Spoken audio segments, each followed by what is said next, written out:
Bueno, perfecto. Ya les voy a decir cuándo vamos a trabajar con los diccionarios.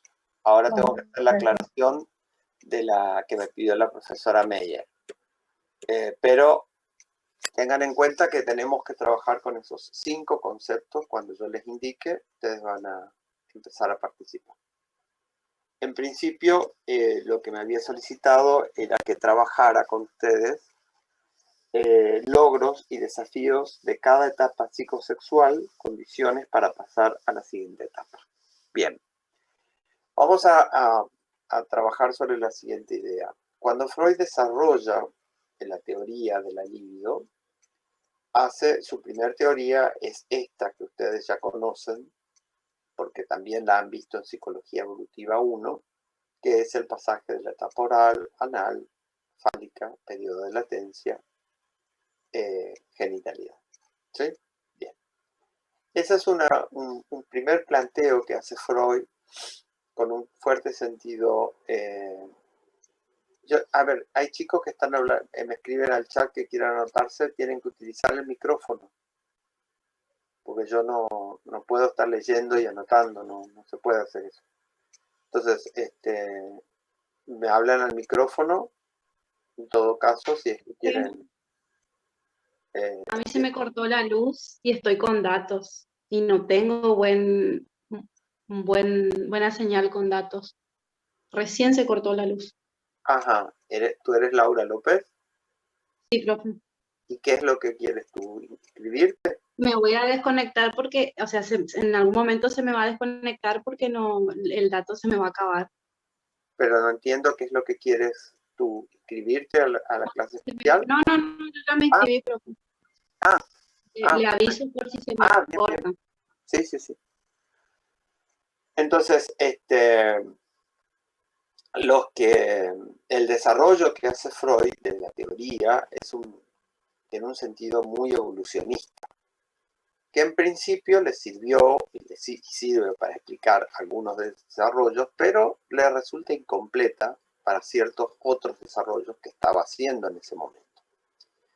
Entonces, lo primero que tenemos que entender si vamos a abordar esta primera teoría del desarrollo, que es la que ustedes vieron la semana pasada, y además que es un refrito de cosas que han visto en Psicología Evolutiva 1, es entender que esas etapas no se dan mecánicamente.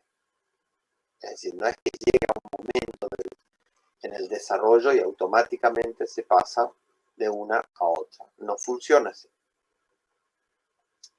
Se tienen que dar determinadas condiciones en ese desarrollo para poder pasar armónicamente a la etapa siguiente. Si no, se empieza a producir alguna fijación que no es constructiva para el desarrollo. Es decir, hay fijaciones que van a servir porque sirven de base sobre las cuales se apoya la etapa siguiente y sobre esa sigue produciéndose un desarrollo armónico.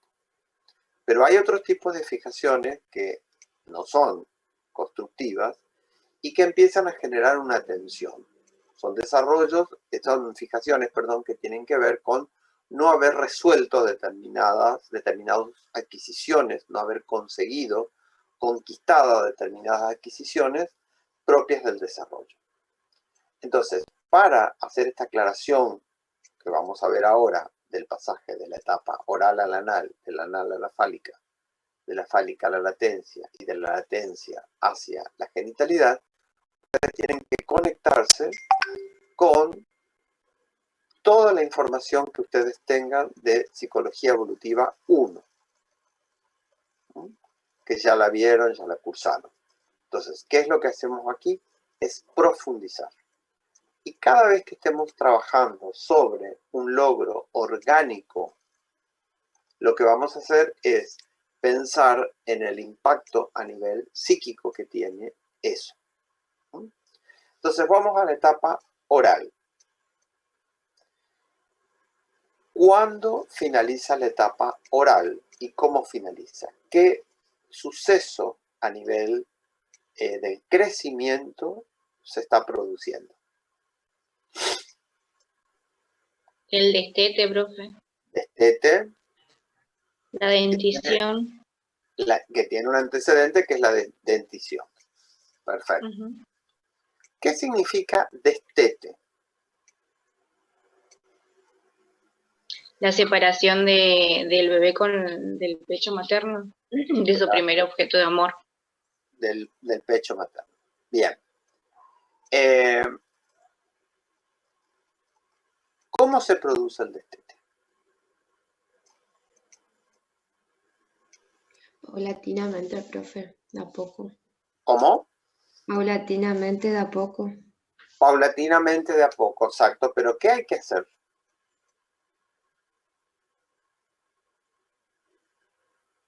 ¿Cómo es que el chiquito, ese bebé, acepta esa retirada del objeto de amor, como dijo la compañera?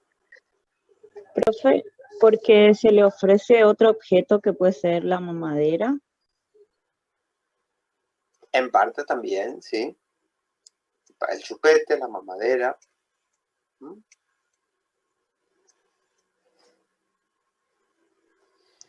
Puede ser también porque ya empieza a comer otras cosas, digamos. Cambia No el solamente el pecho materno. pasa de ser enteramente líquido a ser semisólido. Sí. ¿Y cuál es el principal logro que se produce desde mediados de la etapa oral y que hay que lograr instalar al final de la etapa oral? El principal logro a nivel psíquico. ¿La instalación de qué? ¿Del yo placer purificado? Del yo. La instalación del yo. Eso es vital que en esa etapa se realice. Profe. Dentro de las variedades de yo, estamos hablando del yo placer purificado. Esa sería la diferenciación del yo y el mundo externo, de diferenciarse de la madre. Ahí aparece una diferenciación que es correlativa a la interacción del yo, que es la diferenciación del no yo. Y con la diferenciación del no yo, ¿qué aparece? Un claro reconocimiento que antes ya estaba, pero estaba mezclado, que era dijo la compañera que era el pecho materno. ¿Qué era? Dijo la compañera hoy. En un principio el pecho materno el niño lo entiende como una extensión de su cuerpo. Sí, pero ¿qué es? El primer objeto de amor. ¿Cómo? Objeto de amor, El primer profe. objeto Un de amor. objeto de amor. Pero está mezclado, porque todavía no hay una clara diferenciación yo-no yo.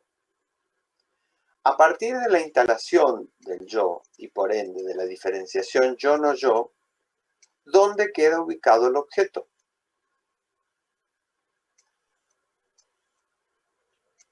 En el afuera. En el afuera, o sea, en el yo, no yo. Pasa a formar parte del no yo.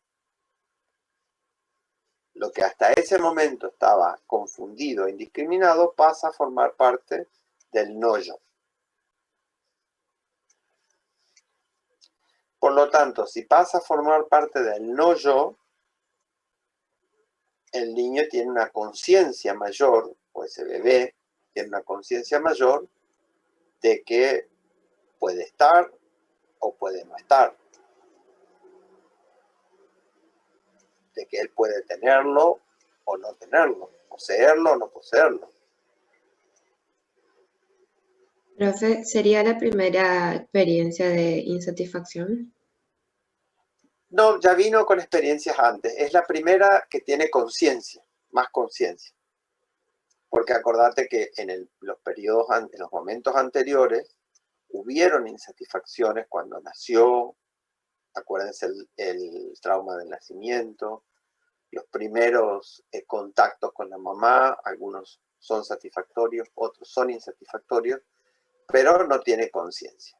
Ahora acá tiene conciencia de lo que está sucediendo y además entiende que el objeto ya no forma parte de él. Es algo que está separado, ya no corresponde a su mundo. Entonces, esto, por un lado, se entiende como una conquista. ¿Por qué? Porque él le permite al sujeto, digamos, una mayor conciencia, una representación a nivel mental más fidedigna respecto a lo que sucede en el mundo. ¿Qué es lo que sucede en el mundo? Que hay objetos por fuera de él que son interesantes. ¿A qué lo tenía bonita? O no Si importa. no, si no encontrara objetos interesantes por fuera de él, ¿qué sucedería con ese bebé?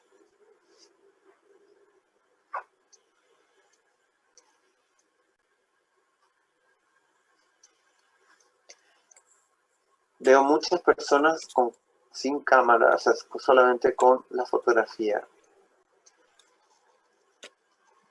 Así que estoy recorriendo y no veo vuestras cámaras encendidas.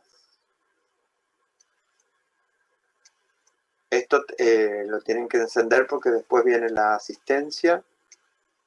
Y yo la asistencia no la hago si no hay cámara encendida.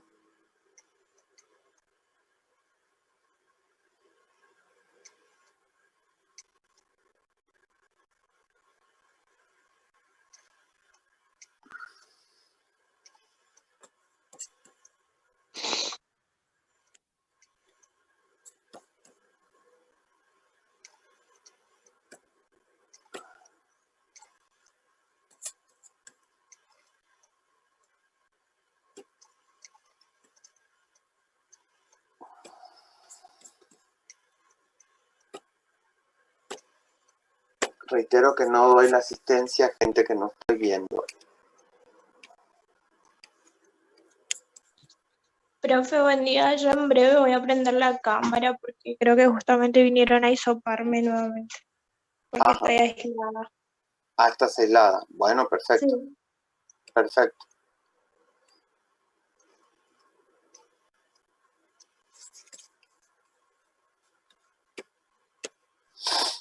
Buen día, profe. Yo tengo solo los datos.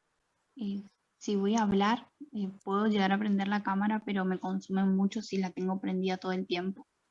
Ok, gracias por avisar.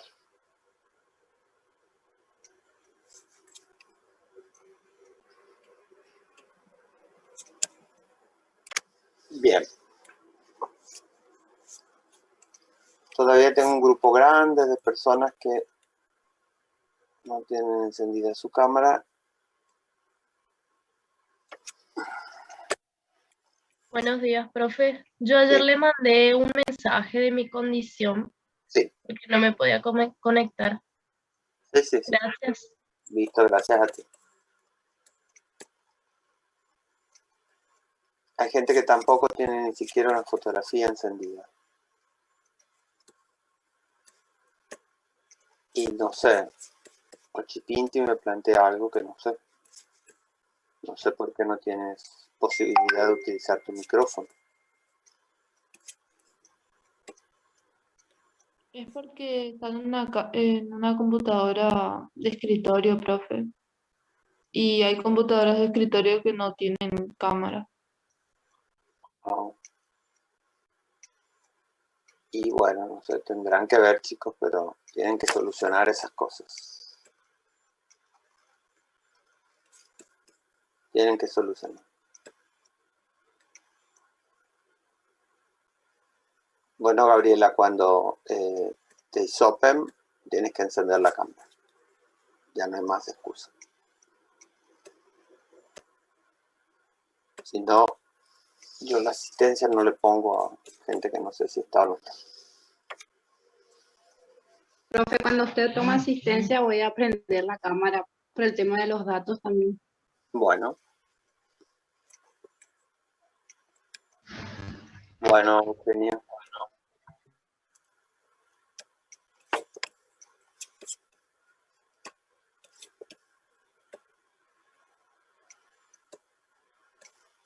Todas estas cosas son las que tienen que agilizar porque se pierde mucho tiempo. La explicación esta que yo doy, yo sé perfectamente que va a consumir un montón de tiempo, porque necesito que les quede claro, porque son contenidos que se supone que deberían tenerlos y no los tienen, lo cual no me importa, lo trabajamos, pero sean conscientes que esto come tiempo, así como les comen los datos, esto come tiempo de la explicación que hay que dar hoy, que es larguísima, y que yo, así de un minuto yo la doy por dada.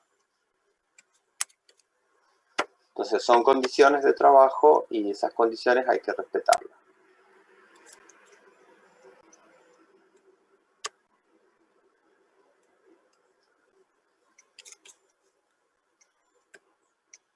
Bien, seguimos un poquito, después de vuelta volveré a ver si es que se conectaron o no. Profe, Sí, yo hoy no quise interrumpir su clase nomás, por eso le pregunté por el chat si podía anotar. ¿qué cosa? Si podía anotarme para su clase, hoy no quise interrumpir nomás, Ah, por eso le bueno. escribí en el chat.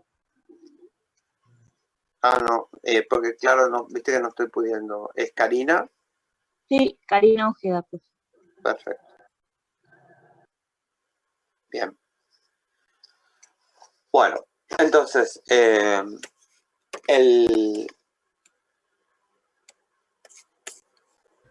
Profe, sí, yo el lunes tengo un final y no sé si voy a estar, pero ¿me podría anotar igual a su clase? ¿quién eres? Julieta Yesca. Ajá. Pero ¿a qué hora tienes tu final? No sé, no está el horario todavía. Ajá.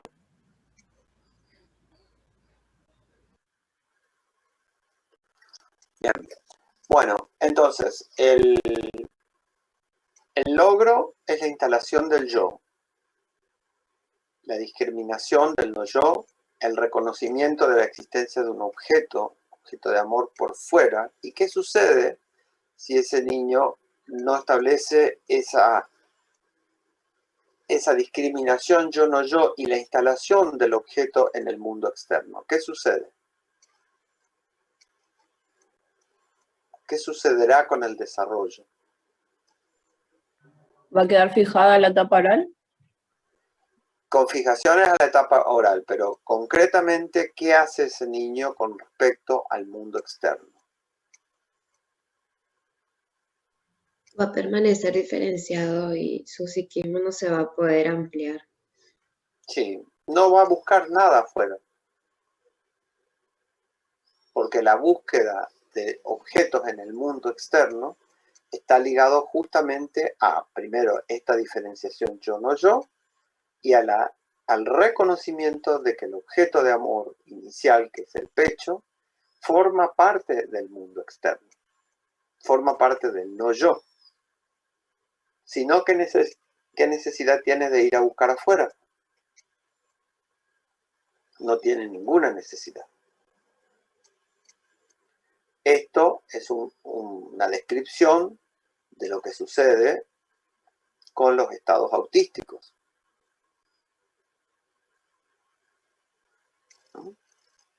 No hay un sólido interés en buscar en el mundo externo.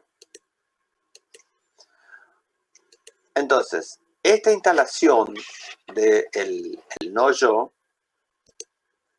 va de la mano de la posibilidad que tenga el chico de construir, mediante las identificaciones que dan lugar a la creación del yo, de una base sólida sobre la cual mínimamente empieza el desarrollo a organizarse.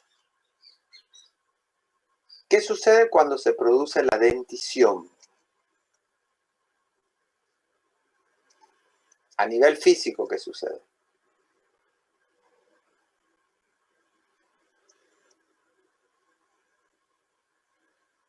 Empieza a morder, profe, empieza la etapa canibalística. ¿Por qué empieza a morder? Porque le crecen los dientes.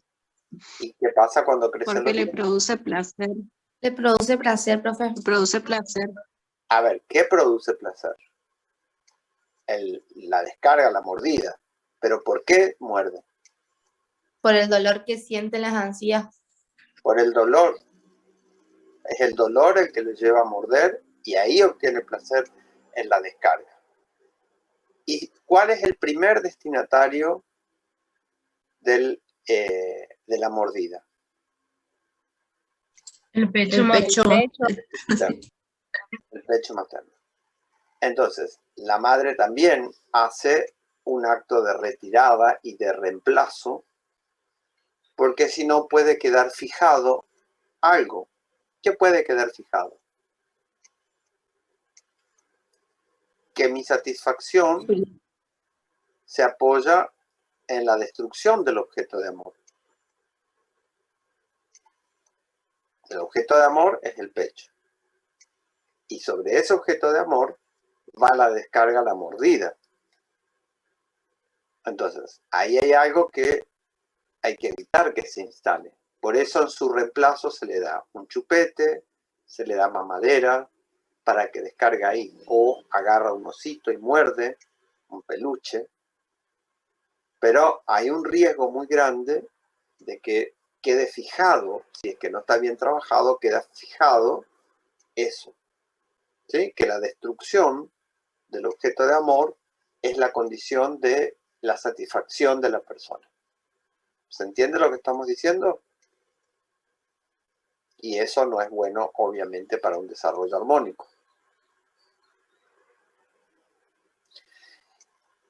Y si eso no esa descarga no se produce, por ejemplo, porque hacen un retiro y no se reemplaza con nada,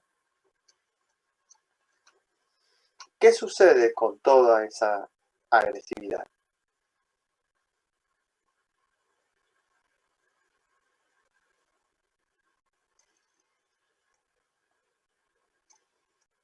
No se reemplaza con nada. No hay ningún objeto que se utilice como reemplazo. ¿Qué sucede con toda esa agresividad? ¿Lo reprime? No. ¿Lo vuelve hacia el propio cuerpo? Va hacia el mismo. Ese sería un mecanismo primitivo. Exacto, va hacia el mismo. Y ahí, ¿cuál es el problema? Que se pueden instalar patrones que conduzcan a una depresión. Todo vuelto sobre sí mismo. Entonces, es muy importante todo el trabajo que se haga aquí, porque si no, no va a poder pasar sanamente a la etapa anal. La etapa oral, con esto que ustedes plantearon, que es el destete, es el primer elemento donde uno tiene que desarrollar la capacidad de estar a solas. Punto en el cual muchas personas fracasan. No pueden estar a solas, los momentos de soledad implican un derrumbe emocional, ¿sí? Son como un estado depresivo, porque el objeto no está. Entonces, es muy importante que se trabaje bien eso antes de poder pasar a la etapa anal. Entonces, ahí aparece instalación del yo en su versión de yo placer purificado. Destete.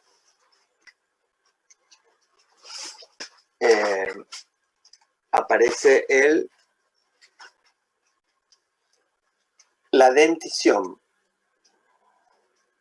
Instalación de la diferencia yo-no yo, reconocimiento del objeto como parte del mundo externo, o sea, del no yo, cuidado del objeto,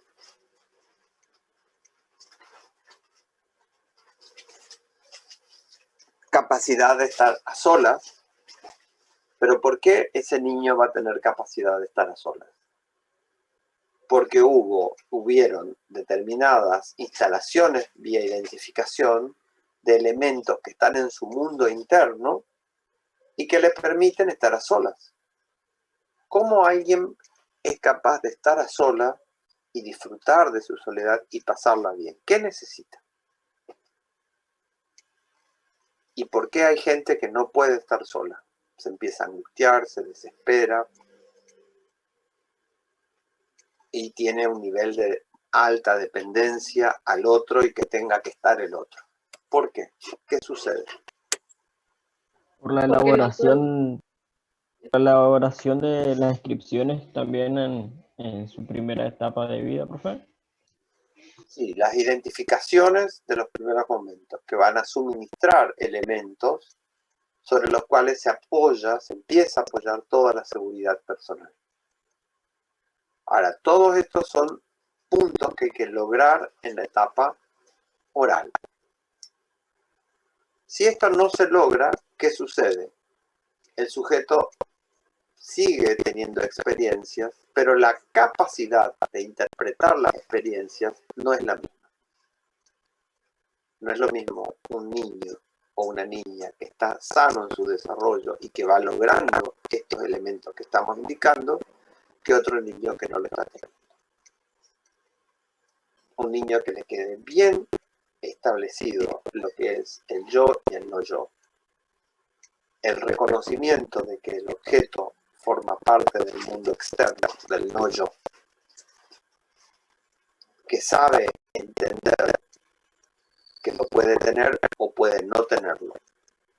Profe, eso es porque a partir de esta separación, si es que se da de forma propicia, se pasa a un orden simbólico. Entonces el niño por eso tiene la capacidad de estar a solas porque puede representar y simbolizar al objeto que no está presente. Y la simbolización, sí, la simbolización está ligada a, primero, una oferta de objetos sustitutos que hagan los adultos. Segundo, un acompañamiento en esa transición entre la situación inicial y esta segunda situación. Entonces, hay que ver si se ha hecho todo ese trabajo de cruzar de uno al otro y de acompañar y de ofrecer objetos sustitutos.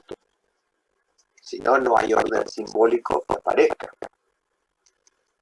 Y si no hay orden simbólico, ¿cómo corno se va a desarrollar el pensamiento?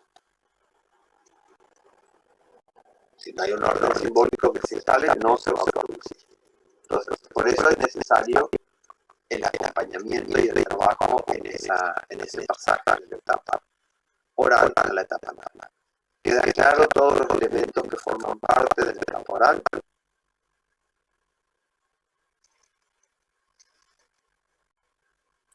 Bien, bien.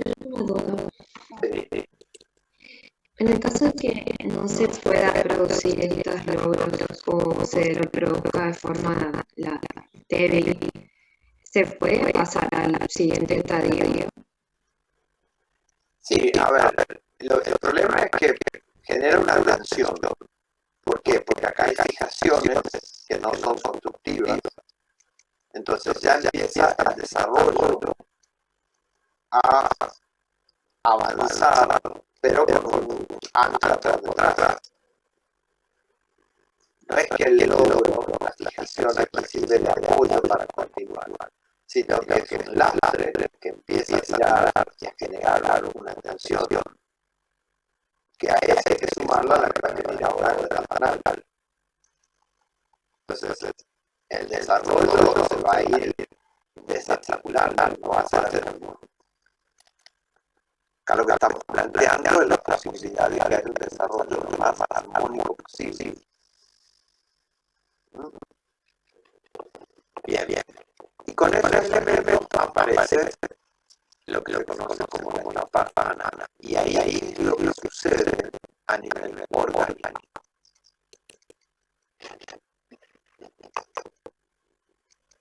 Control de límites. Por un lado, el control de límites. ¿Qué más?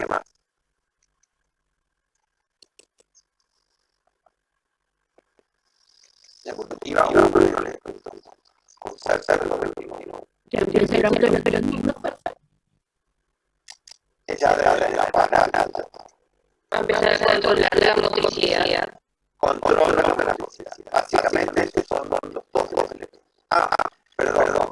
Una cosita más antes de volver a la etapa al fin de la etapa anal. también tiene que producirse este otro gránulo que ustedes ya lo conocen, evolutiva 1, que es cuál. Primera de las estructuras de que El lenguaje, del lenguaje, exactamente, del lenguaje, que ayuda muchísimo al desarrollo de la comunicación. El lenguaje ayuda muchísimo y va a servir de soporte también para seguir entendiendo la etapa siguiente, la paranal.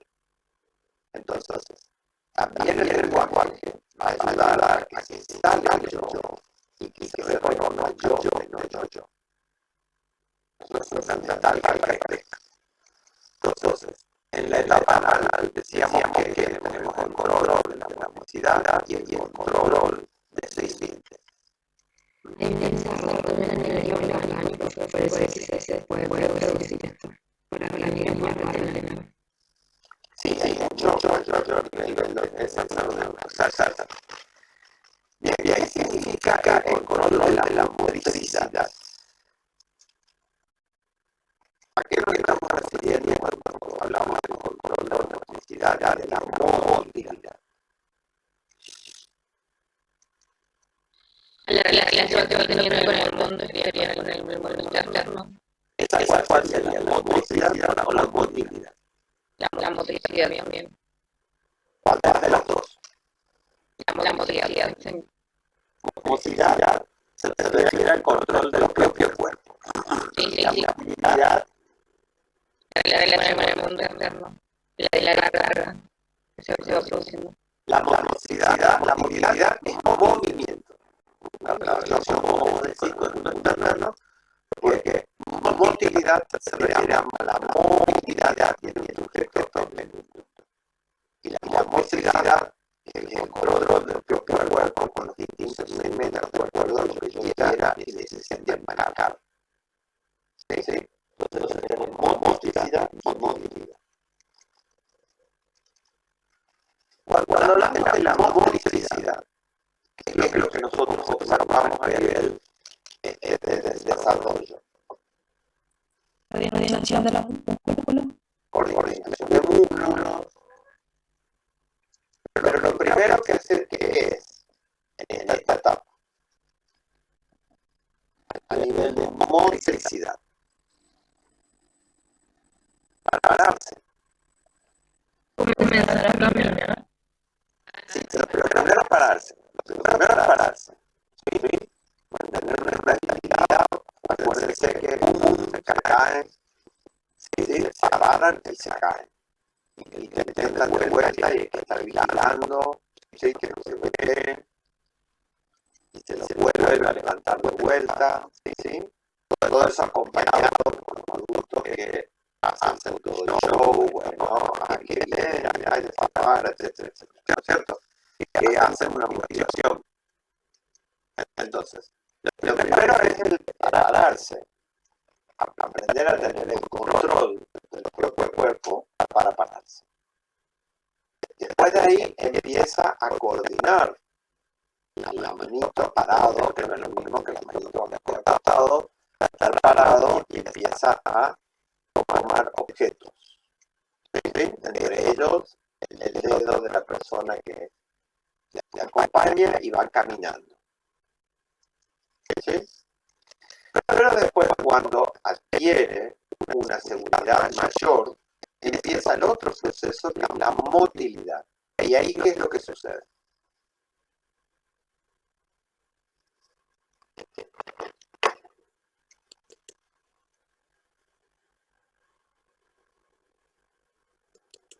Recurre todos los conocimientos que tenemos de Evolutiva 1. Empieza a correr, profe, a jugar. Empieza a correr, exactamente. Empieza a correr. ¿Y qué pasa también cuando empieza a correr? Empieza a descubrir el mundo por sí solo. Sí, pero además, Ya si quiere algo lo toma. Además, ¿qué pasa? Cuando empieza a correr, ¿qué pasa?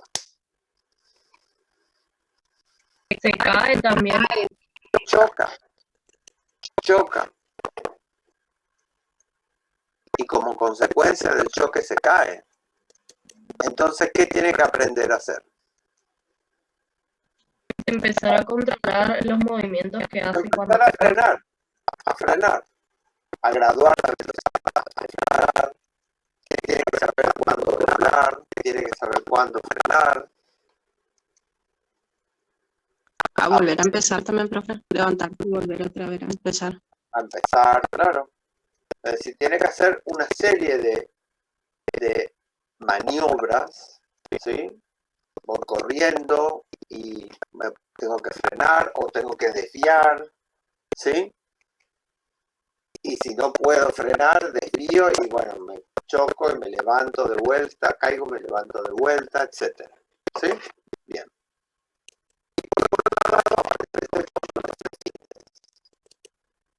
Y ahí, ¿qué es lo que tiene que hacer?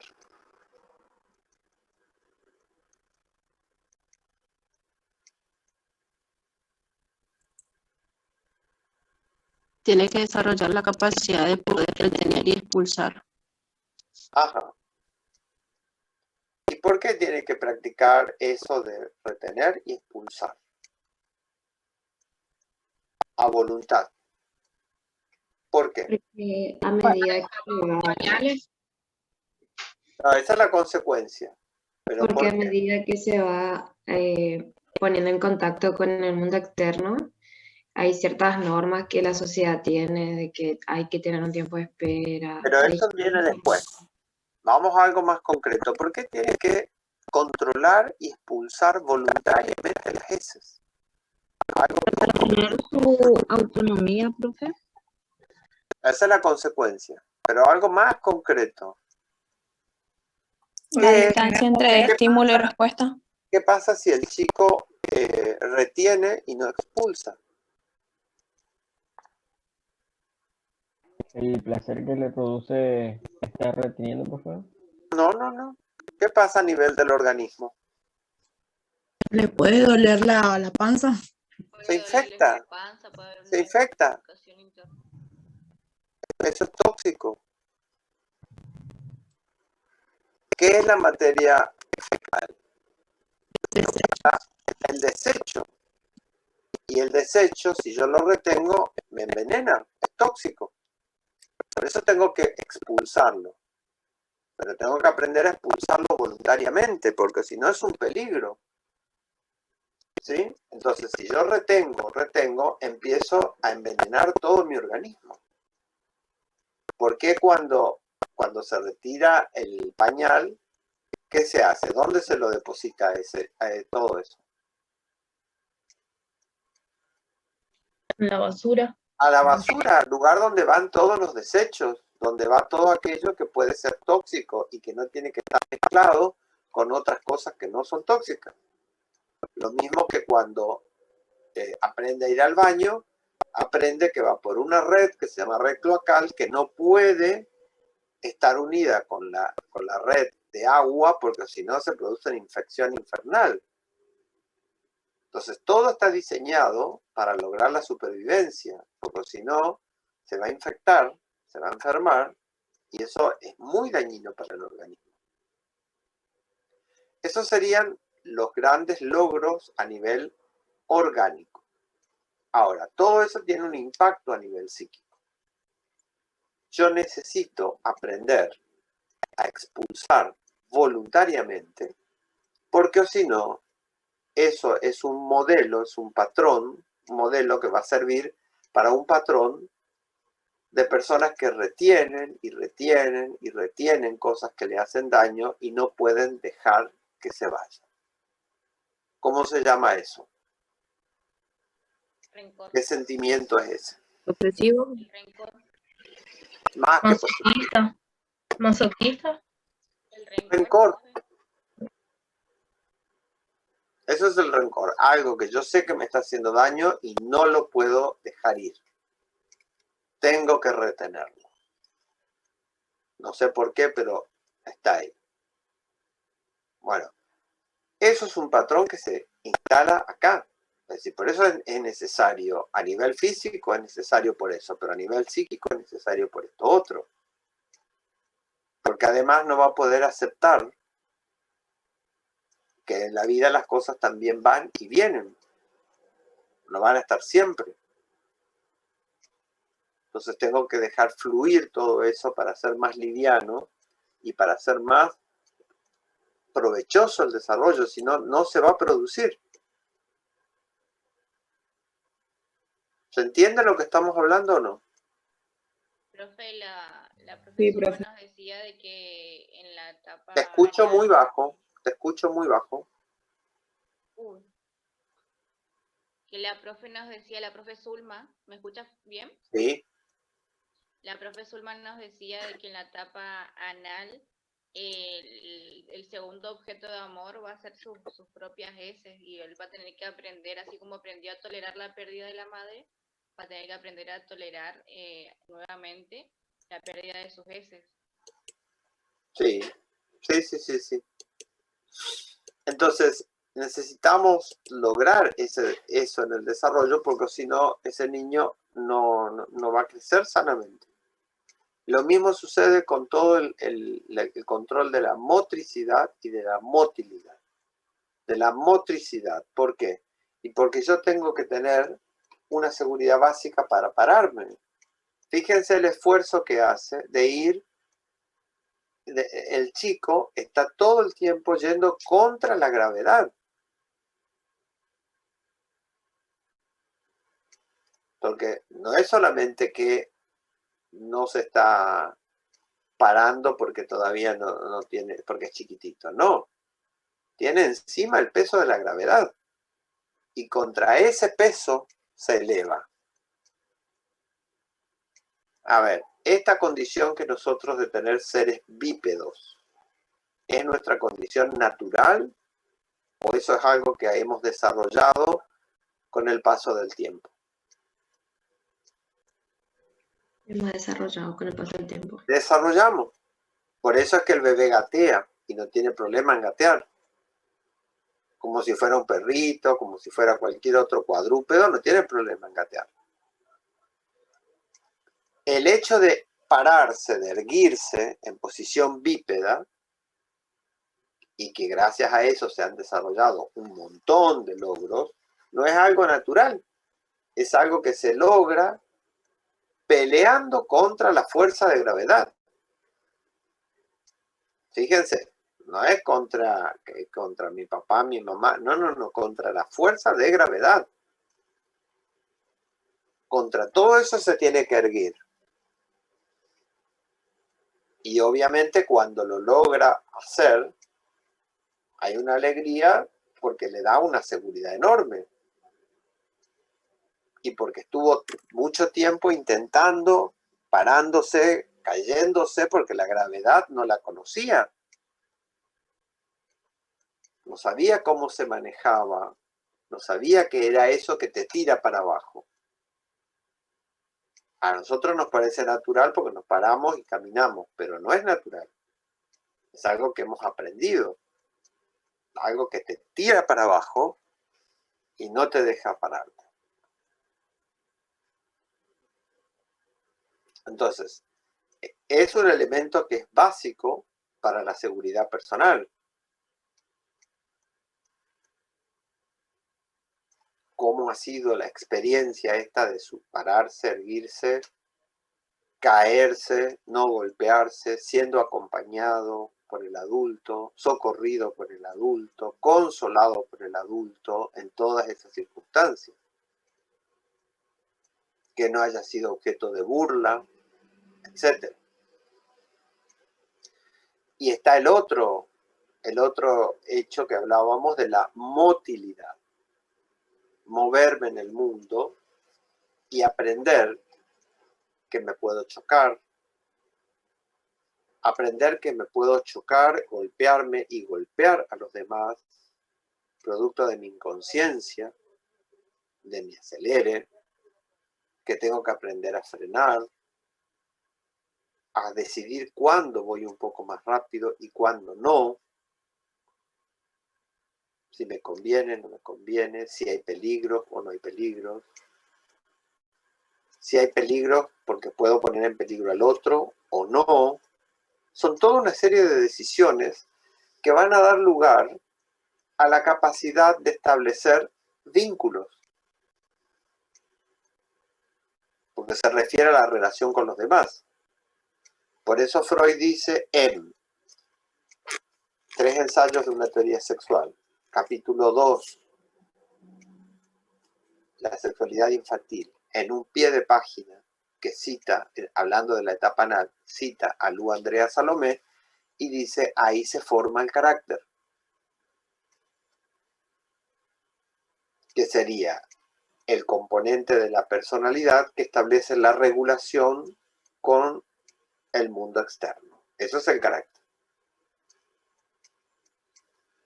Entonces, en todo ese recorrido uno puede pasarse hacia un carácter débil, que no tiene posesión de nada, que cede ante todos, o a un carácter cerrado, que también le hace mal porque no puede interactuar con los demás, porque no se abre a los demás. Y carácter cerrado no es lo mismo que carácter fuerte. Una cosa es carácter cerrado y otra cosa es carácter fuerte. Entonces, no es que es carácter fuerte o carácter débil. Por un lado tenemos el carácter débil, pero por otro lado tenemos el carácter cerrado y por otro lado tenemos el carácter fuerte. Y todos esos desarrollos se instalan sobre estructuras que corresponden a la etapa anal.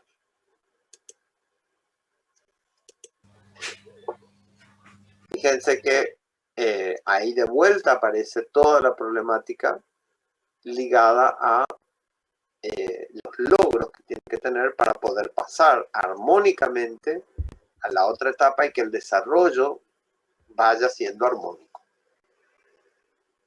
Si no, no se logra. ¿Se entiende todo lo que es etapa anal? Esas son las condiciones. Luego aparece ahí, por eso en esta etapa anal, ahí aparece el estadio del espejo. En esta etapa es la que va a aparecer, porque es justamente la relación con el otro.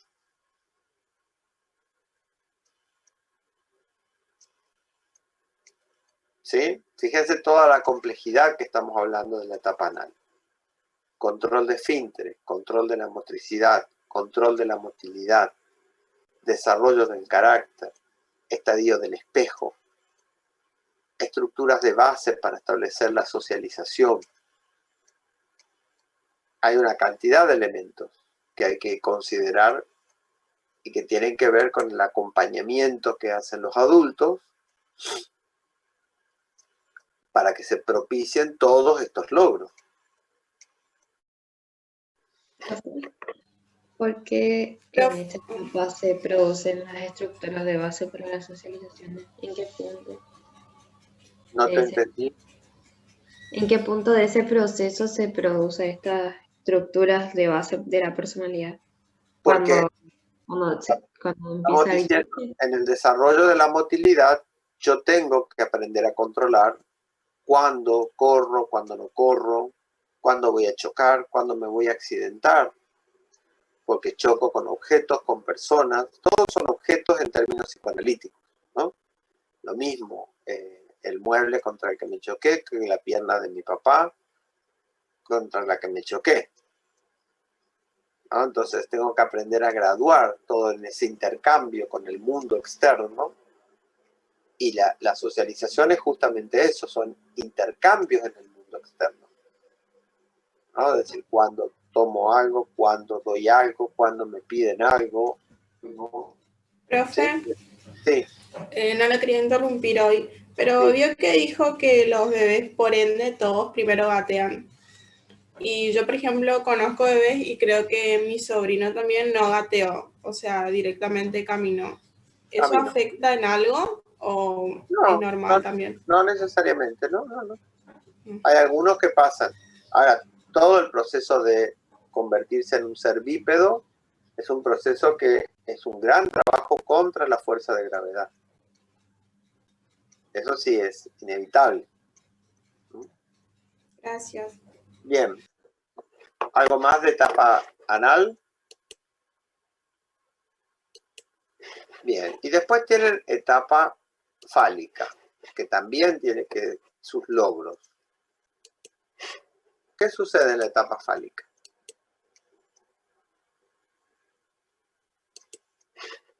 ¿Qué es lo que ustedes han visto en Evolutiva 1? Diferenciación de los genitales, profe. El reconocimiento de la diferencia anatómica de los sexos. Todo el interés del niño está en los genitales. La concentración en los genitales. Y el complejo de Edipo, perdón. Como grandes temáticas que aparecen ahí. Ok. ¿Y qué significa esa diferenciación anatómica de los sexos?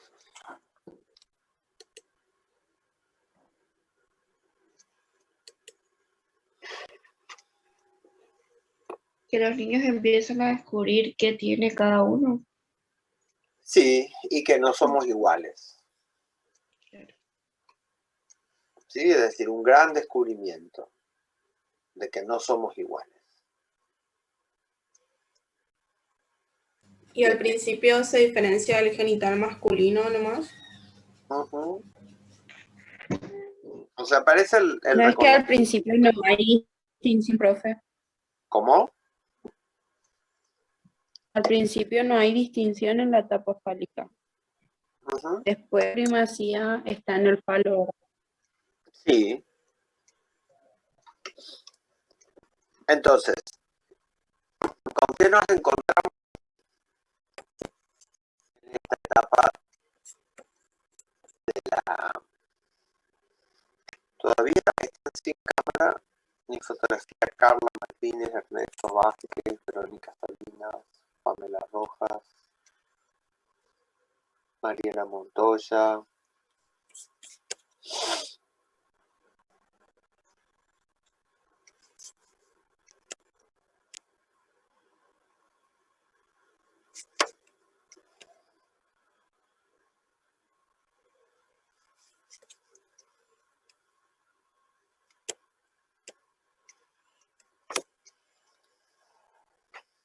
Bien, la diferencia, ok, bueno, sí.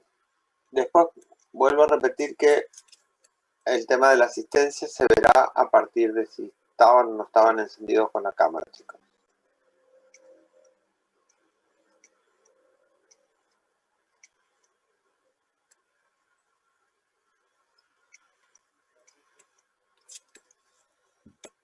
Profe, Sí.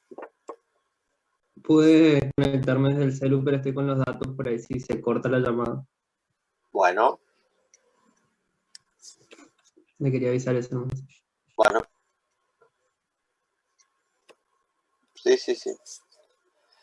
Bueno, entonces esa diferencia, el reconocimiento de la diferencia va a plantear un montón de otras diferencias que van a ir apareciendo y que hay que ver cómo el sujeto aprende a trabajar las diferencias. De eso básicamente se trata. ¿Sí? A nivel psíquico es justamente cómo aprende a manejar las diferencias. Porque diferencias va a encontrar siempre. Por distintos motivos uno va a encontrar diferencias. El problema es cuál es la lectura que hace respecto de esas diferencias. Así como aparece esa diferencia sexual, hay otras diferencias. Por ejemplo, la diferencia social. Mi compañero, mi compañera, mi amiguito, mi amiguita es mucho más sociable que yo. Enseguida se hacen amigos, enseguida se acuerdan, enseguida lo reconocen o la reconocen. Enseguida se vuelve líder. Y yo no. A mí me tienen que invitar porque si no se olvidan que existo. Se van todos y me dejan y yo no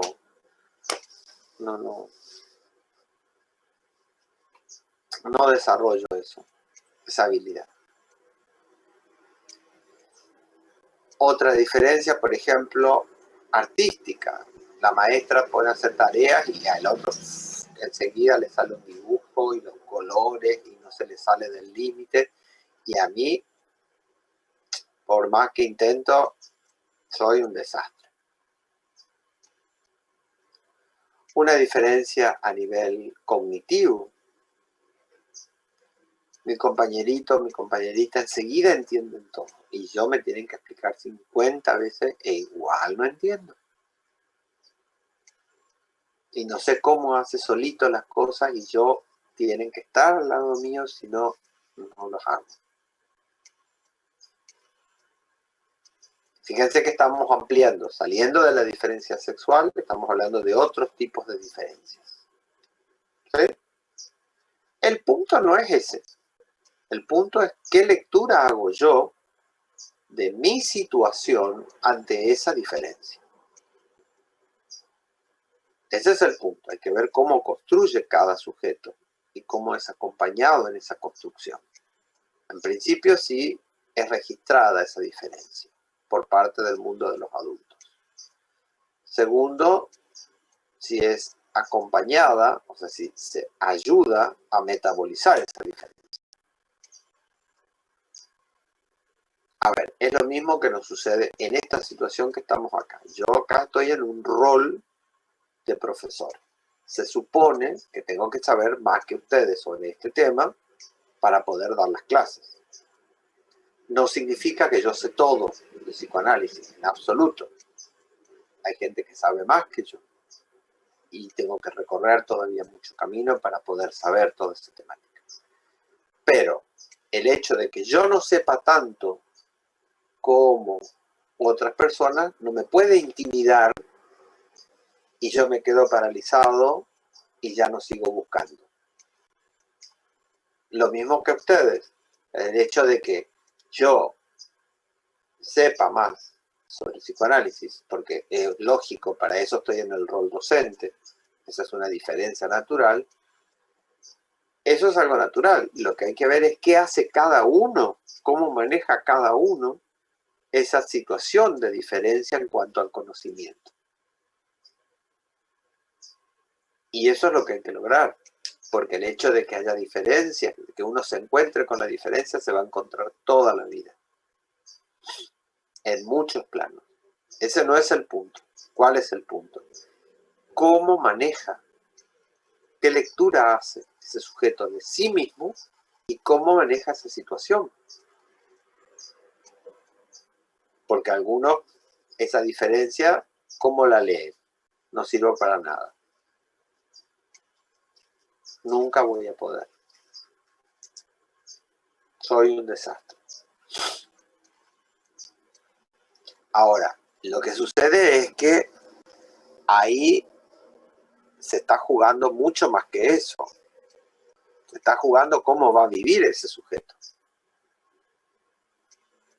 ¿Cuál va a ser la calidad de vida que va a tener? Porque diferencias se va a encontrar siempre. Y cada vez que haya una diferencia donde esa persona no salga ganadora, ¿se va a quedar? Eso es lo que está sucediendo. Lo que está trabajando es esa problemática. ¿Se entiende lo que estamos diciendo?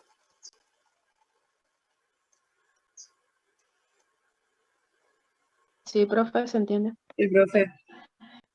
Bueno, eso es lo que está sucediendo en esta etapa. Y eso es el trabajo que hay que hacer en el acompañamiento. Por eso es muy importante que se trabaje todo eso. La maestra en el nivel inicial, por ejemplo, ¿qué está observando? Y que no todos los chicos son iguales, pero siempre es así. Eso no es un problema. El problema es cuál es la lectura que cada sujeto hace. Habrá quienes sean más sociables, habrá quienes sean más creativos, habrá quienes sean más rápidos para conocer, habrá quienes sean más meticulosos para hacer las cosas. Eso siempre. Ese no es el problema. El problema es cómo se para cada uno frente a esa diferencia. Y porque hay chicos que van, y personas que van, no solamente chicos, que cuando están del lado ganador en un área, se creen que son los mejores del universo. Y están los otros que se posicionan siempre, miran siempre su lado perdedor y nunca reconocen cuáles son otras habilidades que tienen. Bueno, todo ese espectro enorme tiene que ver justamente con estas problemáticas por las que transita un sujeto en la etapa fálica.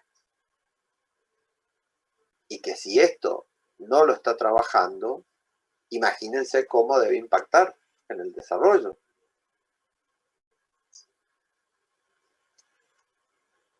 Fíjense la complejidad de lo que estamos hablando.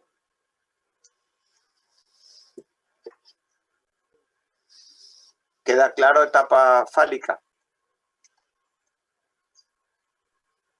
Sí, profe.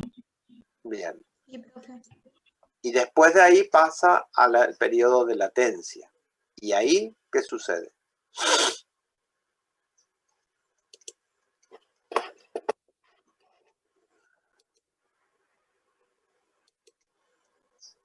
Hay un adormecimiento de los genitales. La sexualidad, más que lo genital, la sexualidad, dice Freud que está desexualizada, que no quiere decir asexualizada, sino disminuida. Pero disminuida, ¿por qué? Porque, profe, se desplaza el alivio hacia otros objetos o fines. Sí, aparecen otros mecanismos, otros objetos, otros recursos que permiten desplazar hacia otro lado. Bien. Por la resolución edípica, profe. Porque se Por la- resuelve el Edipo.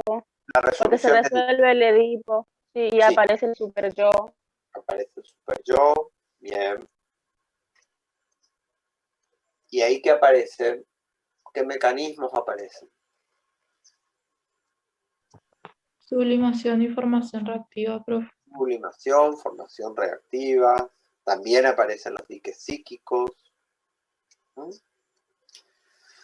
Ok. ¿Y qué sucede cuando en este periodo el chico hace ese desplazamiento hacia objetos sustitutos, en el cual la escuela ocupa un lugar importante, ¿sí? Porque empieza a ofrecer una cantidad de objetos nuevos, ¿sí? Llámese números, llámese letras, llámese operaciones aritméticas, conocimientos en geografía, conocimientos en historia, conocimientos en biología, conocimientos en ciencias sociales. Aparece una cantidad enorme de conocimientos que se le ofrece al sujeto. Pero ¿cuáles son las dificultades que suceden ahí? Las situaciones, los conflictos que se le presentan al sujeto en este periodo.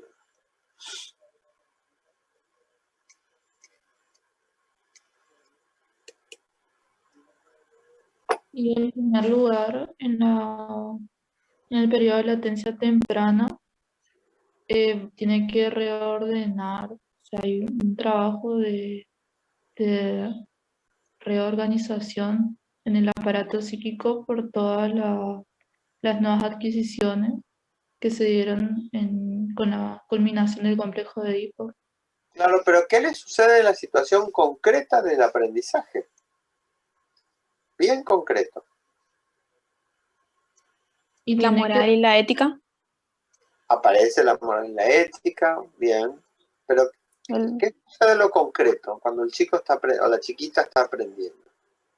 Y tiene que darle una significación, supongo. Es poder prestar atención, profe, quedarse quieto. Pueden aprender. El amor al conocimiento. Tiene que aprender a esperar el tiempo. Prestar atención. Tiene que aprender a dirigir la atención, hacer un esfuerzo por recordar.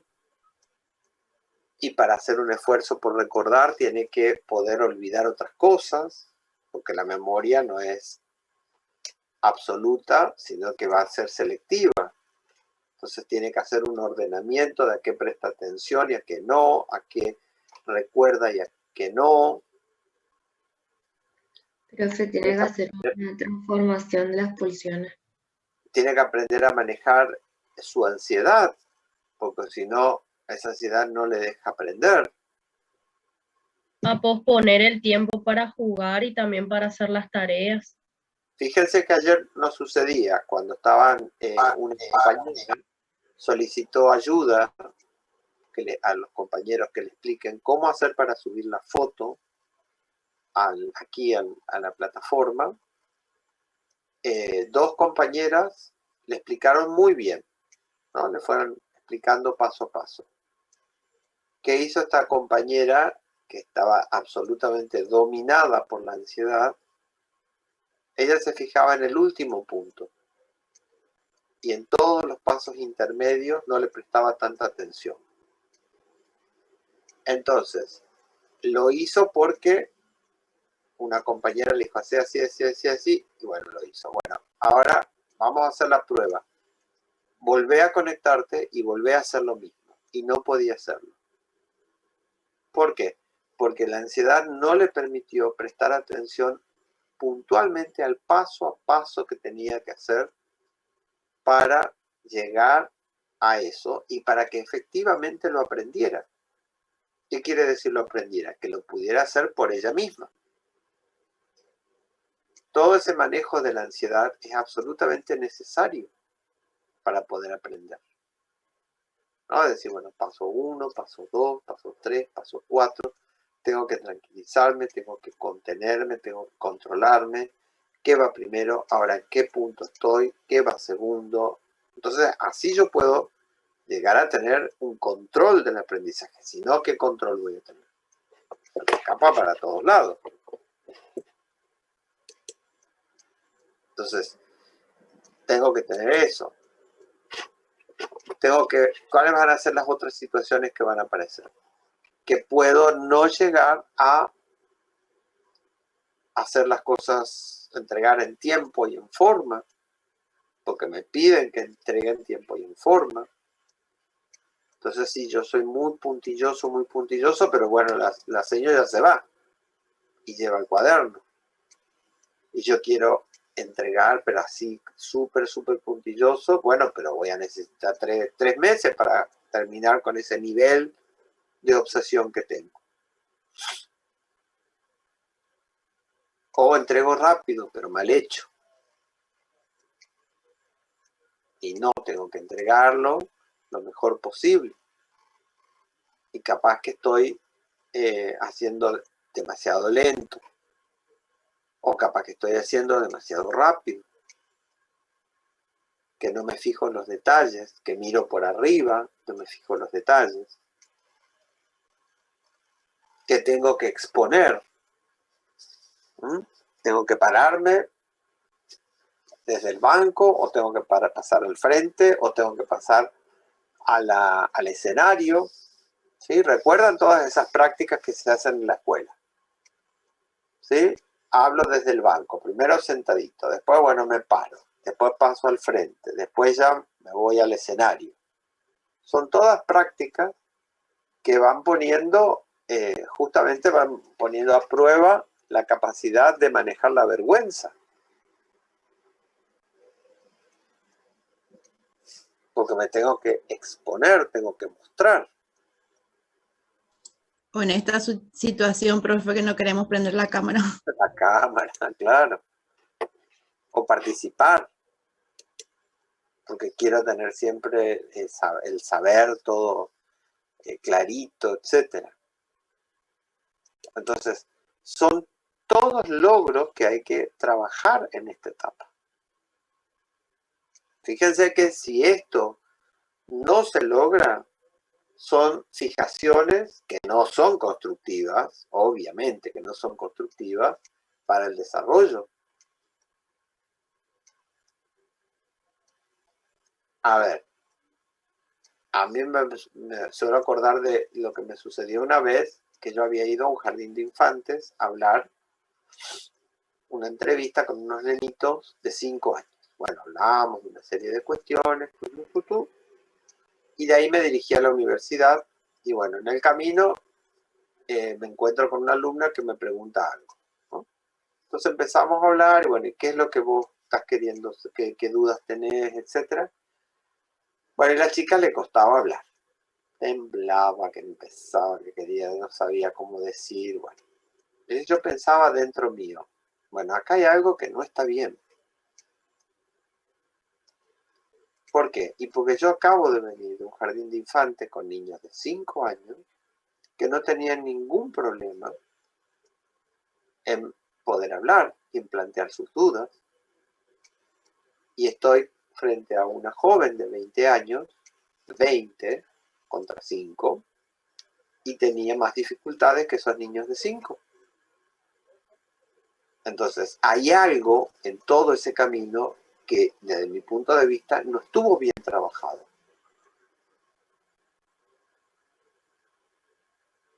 Porque eso apunta directamente a la seguridad personal.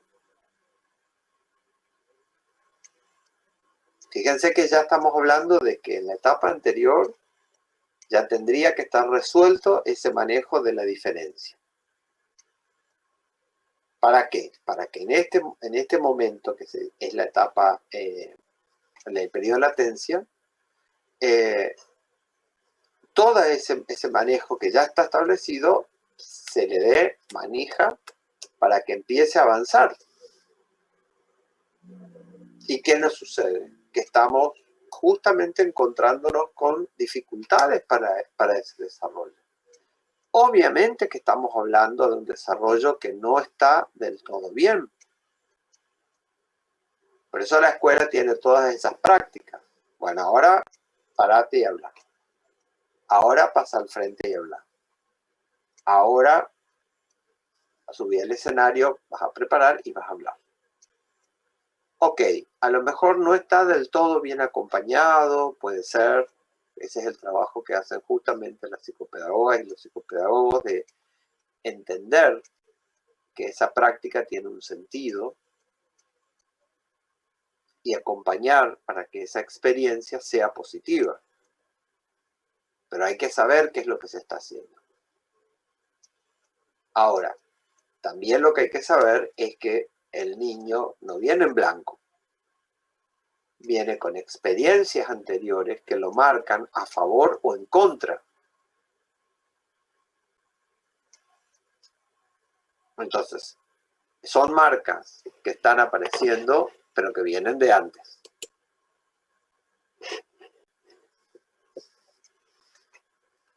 Y con eso podrá ingresar al periodo, a la genitalidad, digamos, con más o menos recursos. Y ahí tendrá otra vez otras experiencias que va a tener que resolver. Pero hasta ahí llegamos en esta exploración. ¿Se entiende lo que estuvimos hablando?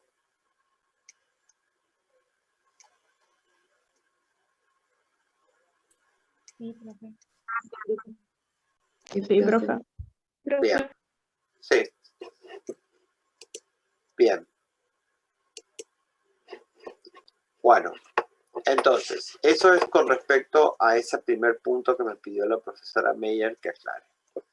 Ahora vamos a trabajar con esta segunda línea del desarrollo que tiene que ver con el pasaje de la etapa, del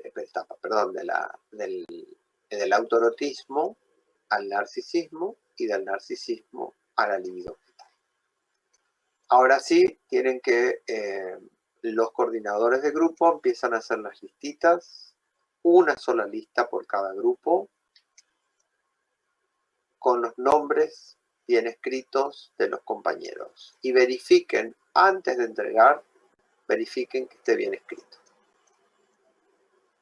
¿Sí? Si es que los coordinadores pierden un poco el hilo de lo que estamos hablando, me avisan y volvemos a trabajar, ¿sí? Porque están ocupados en esa tarea de cargar, ¿sí? Bueno, entonces, los coordinadores están exentos de lo que ahora voy a decir, que sería pedir que lean de los diccionarios. Ahora voy a pedir a alumnos que no hayan hablado hasta Profesor, ahora. Sí. disculpe, una consulta antes. La lista esta de los compañeros, ¿tenemos que enviarla al grupo o por el chat de acá de la videollamada? Aquí en el chat. Bueno. En el Bueno, chat. bueno. Solamente de los presentes, ¿sí? Bueno, en el chat. Ahora pediré. Profe, disculpe. Yo me fui a tomar mi medicación y soy coordinadora de grupo. No escuché bien qué dijo antes. No, que ahora el coordinador de cada grupo, una sola persona, pone el nombre de todos los compañeros que están presentes en la clase de hoy. Claro, los que están acá en la lista. Ajá. Claro, de mi grupo. De tu grupo, vos ponés los que estén presentes, ¿sí? Entonces, bueno, si llegas a perderte de algo y te interesa volver para atrás, no hay problema porque yo sé que ustedes van a estar abocados a esa actividad de escribir, ¿sí? Y que verifiquen que antes de enviar, que esté bien los nombres para no estar de vuelta enviando otro y otro y otro. Entonces, antes de enviar, verifiquen, ¿está? Profe, en mi caso estamos gracias. dos nomás. Y no está la coordinadora ni la subcoordinadora. Estamos Río Ezequiel y Claudia Méndez. Poné vos y envía vos. ¿Sí? Poné el número de grupo, qué sé yo, y el asistencia. ¿Ah? Profe, Ojeda Joana, que una de mis compañeras está aislada, nos informó y está sin internet. No sé si se tiene que comunicar con usted o cómo. ¿Está sin internet? Sí, está aislada. ¿Aislada en un centro de aislamiento? Y seguramente sí, eso fue lo único que me dijo. Y que por ende está sin internet. Pero a veces tienen los centros de aislamiento, entiendo que tienen. ¿No tendrán ahí? No sé, no tengo idea. No comunicó eso nomás. No sé si quiere que se comunique con usted igual. Pero no está en clase ahora. No. No, está bien. Ponele después verá esa parte de ella cuando se reintegre, verá todo el tema de la emergencia, etcétera, ¿no? Dale. Ahora solamente los que estén presentes. Bueno, entonces, ahora lo que necesito es que las personas... Profe, disculpe. ¿Sí? Yo quería preguntarle, yo estoy en mi trabajo, no se ve muy bien, quería avisarle eso porque estoy en un galpón acomodando mercadería, entonces para que vea mi cámara nomás, es que no se me ve muy bien a mí, por eso no prendo mi cámara. Ajá. Eso nomás era. Y también quería, no sé si le avisaron que el compañero Villalba Federico, que es de mi grupo, está con COVID, también está aislado, pero él está con asistencia médica porque estaba con problemas respiratorios. No sé, no. A mí no me avisaron nada. Bueno, pero no está ahora, digamos. No está ahora, profe. Después veremos la parte de cuando se recupere y todo eso, el tema de su cobertura médica, etcétera, para las asistencias. Bueno. ¿Sí? Estamos, profe. Entonces, listo. Entonces, ¿quién va a empezar a hablar del concepto primero de autoerotismo, ya sea de cualquiera de los diccionarios? Tienen que indicar de dónde lo sacan y vamos a trabajar con la definición de autoerotismo, pero personas que no hayan hablado hasta ahora.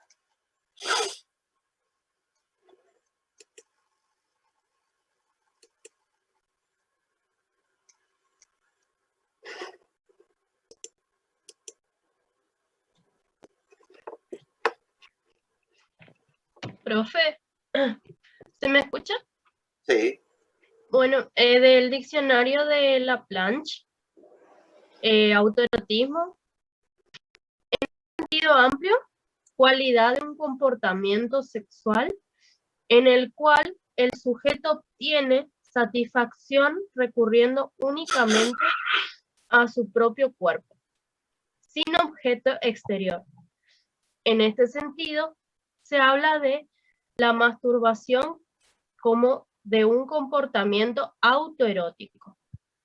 Más específicamente, cualidad de un comportamiento sexual infantil precoz, mediante el cual una pulsión parcial ligada al funcionamiento de un órgano o a la excitación de una zona erógena encuentra su satisfacción en el mismo lugar, es decir, sin recurrir a un objeto exterior, sin referencia a una imagen unificada del cuerpo, a un primer esbozo del yo, como el que caracteriza el narcisismo.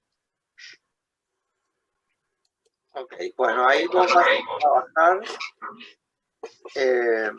tratando de identificar los dos componentes que va nombrando, porque te hablan en un sentido general y en un sentido específico. Sí. Entonces, ahí fíjate, y otra persona que también se fije de ese mismo diccionario, como para tratar de interpretar esos dos sentidos que tiene el término autoerotismo, en un sentido general y en un sentido específico. Y volvemos a ti ahora. Sí, profe, cuando dice Espera, que... Ya vamos, no te preocupes, ya vamos. Ahora, ¿de algún otro diccionario alguien ha sacado el mismo concepto? Buen día, profe. Buen Yo día. tengo el diccionario de Valls. Sí. ¿Puedo leerlo? Sí.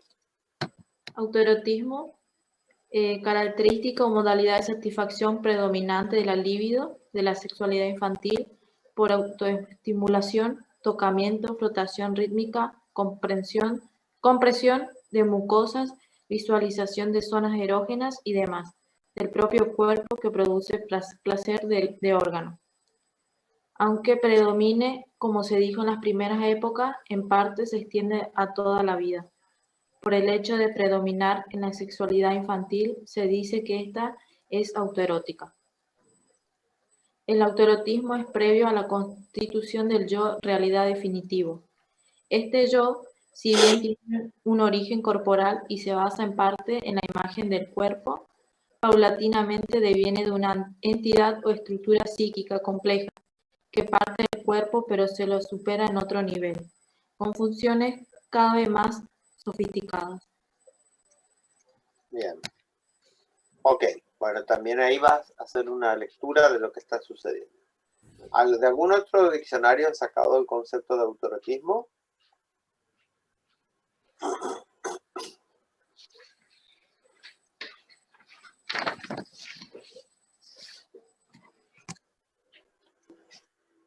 Profe, en el diccionario de Valls hay un concepto muy corto, pero dice, término propuesto por Havelock Ellis y retomado por Sigmund Freud para designar un comportamiento sexual de tipo infantil, en virtud del cual el sujeto encuentra placer solo con su propio cuerpo, sin recurrir a ningún objeto exterior.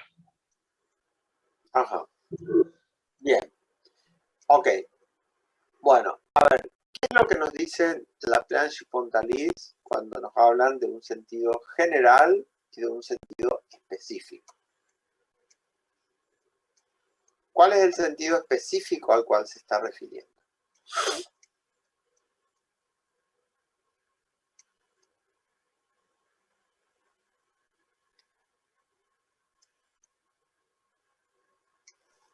Profe, yo por ejemplo en un sentido específico puse la cualidad de un comportamiento sexual infantil precoz. Ajá. ¿Qué quiere decirnos cuando nos dice una actividad sexual precoz o un comportamiento sexual precoz? La precocidad, ¿qué quiere decir? ¿A qué está aludiendo? Antes de lo esperado. Antes de lo esperado. Que todavía no está desarrollada. Mejor dicho, claro, antes de la capacidad de manejar la situación, sería, ¿no es cierto? Es decir, lo precoz se refiere a algo que sucede antes de tener toda la capacidad de desarrollarlo, de manejarlo. A eso se refiere la precocidad. ¿Sí? Lo precoz es algo que aparece en la vida de una persona y que aún uno no tiene toda la capacidad y por lo tanto genera una tensión muy grande. A eso se está refiriendo lo precoz. Entonces, la precocidad tiene que ver con eso, con el hecho de que se desarrolle algo que está sin toda la capacidad de manejarlo, con el consiguiente malestar que provoca para el aparato psíquico.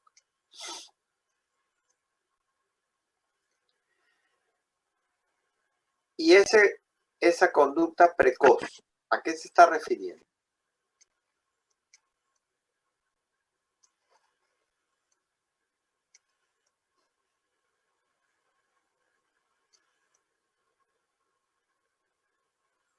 Que está en el diccionario, ¿eh? ¿A la excitación de una zona erógena, profe? A la excitación de zonas erógenas.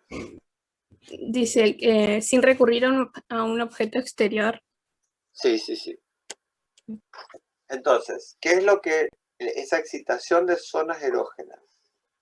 Si bien es cierto que es productora de placer, por otro lado, cuando se habla de precocidad y se habla de tensión, ¿qué es lo que está, contra qué está atentando?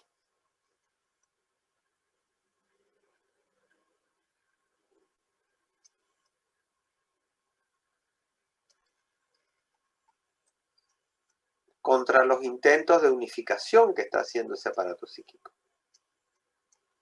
Si no existe un yo organizado desde el principio, sino que se va organizando con las experiencias y con el paso del tiempo, se va organizando, todas estas otras experiencias, que son experiencias autoeróticas, ¿qué es lo que hacen? Empiezan a desmoronar la organización que está haciendo el yo. Por un lado, el yo intenta organizarse, pero por otro lado, todo este movimiento autoerótico lo desorganiza. Lo poco que va organizando lo puede desorganizar nuevamente. ¿Se entiende lo que estamos diciendo o no?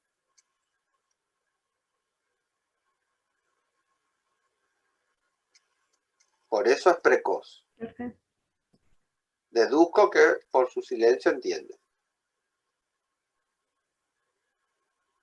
Profe, yo no entiendo a qué se refiere con la desorganización. ¿El yo está desde el principio? No, profe, se va construyendo progresivamente.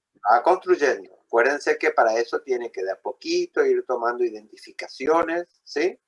Y las va uniendo, va haciendo, ¿sí?, atados de identificaciones, anudamientos de identificaciones, y con eso se empieza a organizar. Y cuando logra organizarse, como decíamos hace un rato, queda clara la diferencia yo, no yo. Pero eso no es así originariamente. El fondo es un fondo caótico. Es un fondo de desorganización. Desde ahí empieza a organizarse. Ahora, que el yo vaya organizándose nunca es algo que es gratuito, algo que no genera ninguna dificultad. El enorme trabajo que hace para organizarse es a costa justamente de estas otras tendencias autoeróticas que tienden a desorganizar. Porque las tendencias autoeróticas, como ustedes mismos dijeron recién, buscan las zonas erógenas. Cada una por su lado. ¿Qué le importa a la organización? La organización es algo que está por fuera. Entonces, le produce una descarga en cualquier zona erógena, se produce la descarga, y eso obviamente que genera una tensión. ¿Para quién? Para ese yo incipiente que se está organizando. Entonces, el yo no vive todo eso como algo placentero. Lo vive en un conflicto. Acuérdense que el yo desde el principio está en conflicto. Por eso hablamos del triple vasallaje del yo. Acá estamos en el primer intento de separación del yo, que ¿de dónde sale? ¿De quién se desprende primero? Del ello. Del ello. Se desprende del ello. Entonces está haciendo un intento de desprenderse. Ese intento no es gratuito, no es pacífico, le cuesta. ¿Y por qué le cuesta? Porque esas tendencias pulsionales quieren la descarga automática. Y el yo lo que le está queriendo decir es, no, por ahí no, vengan por este lado. Acuérdense todo lo que dice Freud. Así como antes amabas al objeto, ahora me puedes amar a mí. Hace toda una suerte de negociación, de trueque. Pero ese periodo inicial es un periodo que es absolutamente caótico, que no es un periodo pacífico. Y el fondo siempre va a ser así, va a seguir siendo ese fondo caótico al cual se puede volver. Por eso es que continuamente hay que destinar energía a la represión originaria, para que ese fondo no vuelva, para que ese fondo se mantenga acorralado ahí. Entonces siempre el yo va a tener que destinar energía para eso. A eso nos estamos refiriendo cuando estamos hablando de ese sentido estricto o específico. Y en sentido general, ¿qué nos dice?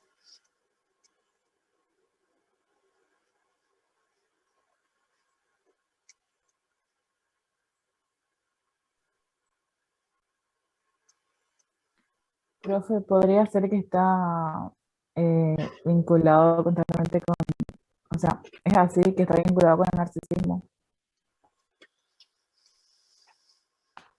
Después va a venir la etapa narcisística, que ahora vamos a ver. Pero en la etapa autoerótica tiene su propia característica. No Claro, es la... porque en una parte del concepto dice que entonces Freud lo definiría como actividad sexual de la fase narcisista. ¿En cuál de los diccionarios? En el diccionario de Laplanche. Ajá. ¿Tenés ahí para leer la parte? Sí. ¿Cuál es la entrada? ¿Autoerotismo? Sí, autoerotismo. Ok, léelo por favor. Le leo el párrafo porque es una oración nomás la que yo le leo. Sí, el párrafo y dentro de eso la oración para entenderla. Ok. En numerosos trabajos, Freud conserva claramente esta idea, en el paso del autoerotismo al narcisismo. Las pulsiones sexuales, hasta entonces aisladas, se han juntado en una unidad, y al mismo tiempo han encontrado un objeto. Espera. Ahí estamos hablando del pasaje del autoerotismo al narcisismo. ¿Sí? Sí. Sí, seguí. Ok. Se han juntado. Y al mismo tiempo han encontrado un objeto. Este objeto es el yo. Más tarde, esta distinción se irá borrando, de manera especial en algunos textos en los que Freud admite la existencia, desde el origen, incluso durante la vida intrauterina, de un estado de narcisismo primario. El autoerotismo solo se define entonces como la actividad sexual de la fase narcisista de la organización libidinal. Sí, va a quedar como un componente, como dice, pero básicamente acá lo que tenemos que diferenciar es autoerotismo como un comportamiento del narcisismo como otro comportamiento distinto. Eso es lo que tenemos que diferenciar por ahora. Entonces, no está hablando acá de imagen del yo. En el autoerotismo no hay imagen del yo. Eso es del narcisismo. En el autoerotismo nos está hablando de prácticas que se descargan por las zonas erógenas en sí mismas, sin recurrir a ningún objeto externo, dice, en la dimensión general de este concepto. Hablándonos de esa dimensión general. Entonces, no recurre a ningún objeto externo. ¿Por qué no recurre a ningún objeto externo? Porque encuentra satisfacción en su propio cuerpo, profe. Sí, pero ¿por qué encuentra satisfacción en su propio cuerpo? Porque todavía no está realizado, todavía no están... integrados todo el, ¿Qué es lo que no está integrado? todo el psiquismo. ¿Podría ser, profe, por la fragmentación de la función sexual? No, hay ¿qué es lo que no está integrado? el yo, profe, no hay El una yo unidad. no está, el yo no está integrado, por lo tanto, al no estar integrado, no hay diferenciación yo, no yo, y por lo tanto, el objeto no queda, como habíamos dicho, afuera. No queda afuera. Entonces, para lograr que quede fuera, es necesario que haya diferenciación de yo, no yo. Para lograr que haya diferenciación de yo, no yo, es necesario que aparezca el yo. Entonces, es todo un encadenamiento de situaciones.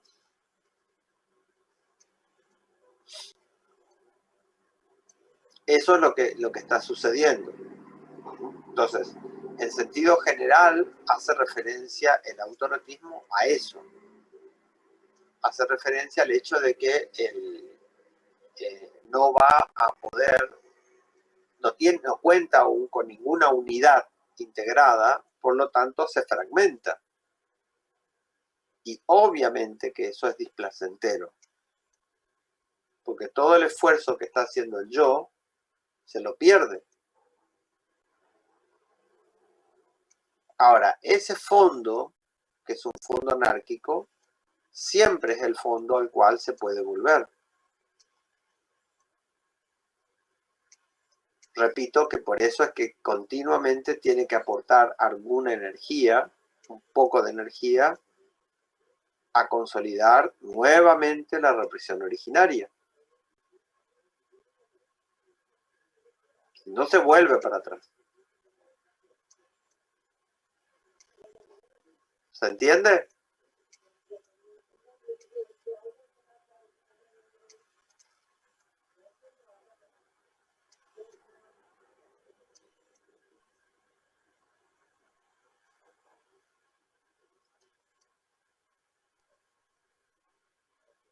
Pero qué suerte que entendieron.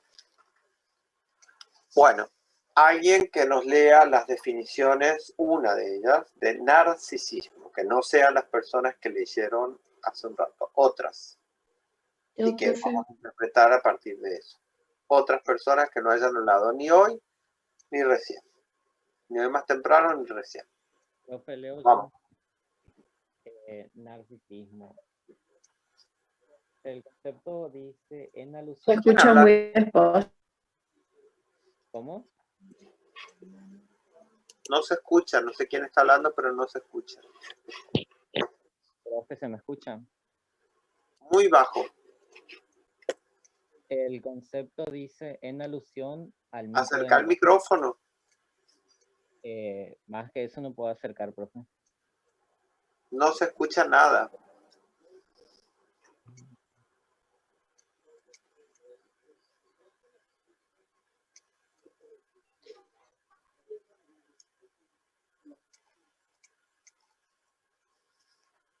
Leo yo. Bueno. En alusión al mito de Narciso, amor a la imagen de... Espera. Siempre tenés que decir de dónde sacás lo que estás leyendo. El mismo del compañero, el de la plancha. Bueno, pero no sabemos. Vos tenés que explicar siempre de dónde vas a sacar la lectura, porque si no, no se sabe. ¿De dónde vas a sacar? De la plancha. La planche Pontalis. Bueno, ahora sí, lee. En alusión al mito de Narciso, amor a la imagen de sí mismo. Daba una definición corta. ¿Cómo dijiste? No te pude escuchar. Dado. En alusión a la imagen. En alusión al mito del Narciso, amor a la imagen de sí mismo. Sí. ¿Y después dijiste algo más?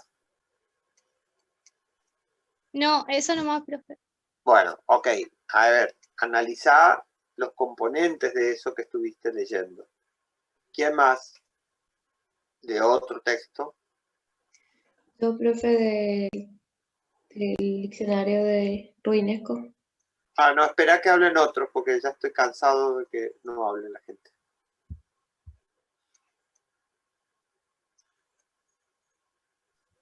Yo, profe, tengo el de Rudinesco también. Bien. ¿Empiezo nomás? ¿Sí? Término empleado por primera vez en 1887 por el psicólogo francés Alfred Binet, para asignar una forma de fetichismo que consiste en tomar la propia persona como objeto sexual.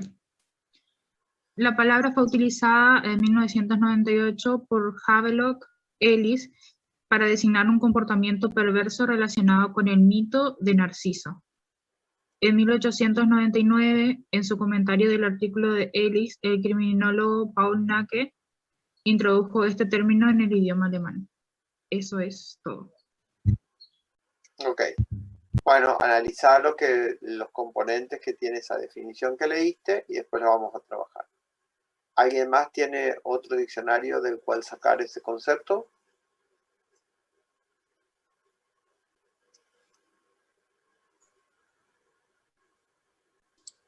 De Evans, profe.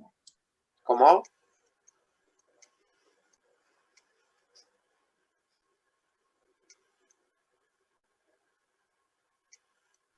Yo tengo el de Valls, pero si la compañera también lo tiene. Sí, no sé quién iba a leer.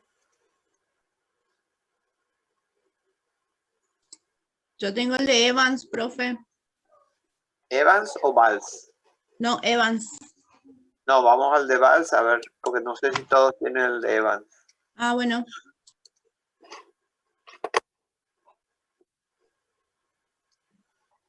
Pero eso yo no encontré en el de Valls porque está cortado. Ajá.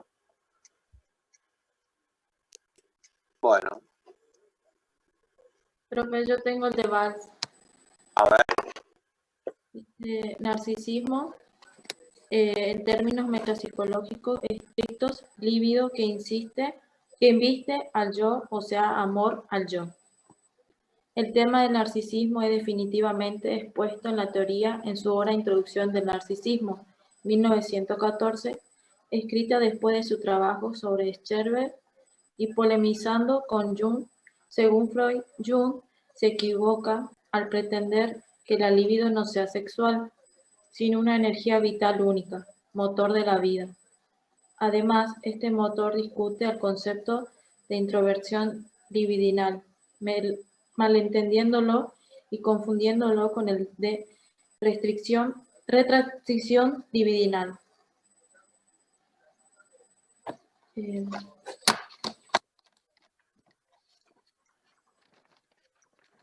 ¿Hasta ahí? Sí. Bien.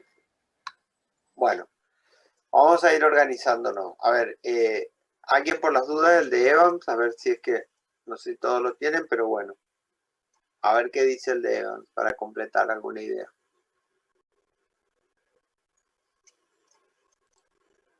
Dice, término narcisismo aparece por primera vez en la obra de Freud en 1910, pero solo en el artículo Introducción al Narcisismo. Este concepto comienza a desempeñar un papel central en la teoría psicoanalítica. En adelante, Freud define al narcisismo como la investidura de la libido en el yo y lo opone al amor objetal, en el cual la libido es investida en objetos. Después dice, Lacan desarrolla el concepto de Freud vinculándolo más explícitamente al mito del que toma su nombre el mito de Narciso. Define entonces al narcisismo como la atracción erótica suscitada por la imagen especular. Esta relación erótica subtiende a la identificación primaria que da forma al yo en el estadio del espejo. El narcisismo tiene un carácter erótico y también agresivo. Y bien. sigue, profe. Hasta. Bien. A ver, vamos a ir tomando. La primera definición nos hablaba de el amor a qué cosa. A sí mismo. O sea, a uno mismo. A la imagen que se tiene A de la uno imagen mismo. de sí mismo. No es lo mismo. El primer concepto nos hablaba de amor a la imagen de sí mismo. ¿Cuál es la diferencia?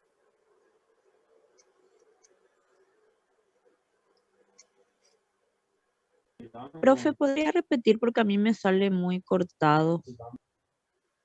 Que estamos hablando de amor a la imagen de sí mismo, no a sí mismo. ¿Y cuál es la diferencia? La imagen es una construcción. Sí, algo que representa, es una simbología. ¿Sí? Entonces, esto es importante que nosotros lo tengamos en cuenta. Nos detenemos acá a revisar justamente eso. Es cuando estamos hablando del concepto de narcisismo, estamos hablando del amor a la imagen de sí mismo, que no es al sí mismo, es a la imagen. Pero las imágenes son, como decía la compañera, construcciones, ¿sí? Las imágenes tienen que ver con los discursos que surgen alrededor del sujeto, y las imágenes pueden guardar una distancia, a veces cercana al sujeto y a veces muy lejana. ¿Sí? Una imagen puede ser algo que no coincida con el verdadero ser, digamos, ¿no? Es decir, sería una construcción del orden de lo imaginario que podría no representar. Digamos un poco, si lo asociamos con el dicho popular, no todo lo que brilla es oro. Puede brillar, pero eso no necesariamente representa el valor. Profe, Sí, dentro de la descripción del concepto hay una parte que explica eso, que puede pasar que la imagen tenga que ver con cierto tipo de psicosis. Dice. claro. Dice, la psicosis, el neurosis narcisista pone en evidencia la posibilidad de la libido de recargar el yo retirando la catexia del objeto. Claro, fíjense que estábamos diciendo, asociamos con el estadio anterior, el momento anterior, ¿sí? Nosotros teníamos un momento llamado de autoerotismo, en el cual todas las pulsiones parciales se satisfacían en su propia zona erógena. ¿Sí? Es decir, aparece ahí y pum, se satisface ahí. Y de ahí no sale. Ese es el estado anormático. De ahí tiene que pegarle un salto. ¿Por qué? Porque sale de la zona erógena, pero no se queda ahí, sino que va e invite la imagen del sujeto y ahí se satisface. No es lo mismo. Entonces, en el estadio autoerótico, que es lo que nosotros veíamos, que las pulsiones emergen a la superficie del cuerpo por la zona erógena y se quedan ahí. El narcisismo emerge, pero inviten a la imagen de sí. Entonces, por eso que dice, ama la imagen de sí. Ahora, ¿cuál es el tema ahí? Que esa imagen se va construyendo. Obviamente que el yo se aferra a la imagen porque le permite evitar caer en el caos. Entonces, la imagen que uno se arma de sí mismo y que le muestra a los demás no representa la totalidad de los nuestros. Y esa imagen se puede desarmar. ¿Cómo se desarma? Con experiencias negativas, de impacto, con la pérdida de una relación, con las transformaciones propias de la adolescencia, toda esa imagen construida del niño se desarma y el adolescente tiene que rearmar, instalar una nueva imagen. Serinin hay todo un contacto de vuelta con aquella zona caótica de la artificial. Tiene que transitar para poder pasar a la otra imagen. Las fracciones, las pérdidas afectivas, por ejemplo, el hecho de duelo, no haber perdido a un ser querido, los accidentes en los cuales el cuerpo queda dañado, o porque se pierde el miembro, entonces el cuerpo ya no queda de la forma que antes. Son situaciones que ponen a prueba la imagen especular. Por ejemplo, sucede de estar teniendo una serie de experiencias positivas, obviamente el narcisismo se infla y de golpe una experiencia salieron mal, se le desarma un poco la imagen y hay que reponerla de vuelta. Entonces es un continuo juego. Ahora, esa imagen es lo que permite, digamos, que no caiga en el estado caótico. Pero al mismo tiempo uno sabe que esa imagen va a formar parte de lo imaginario. Y como todo lo que corresponde al orden del imaginario no es real, puede durante cierto tiempo producirse efectos de realidad, pero también siempre hay un riesgo de que se pueda perder.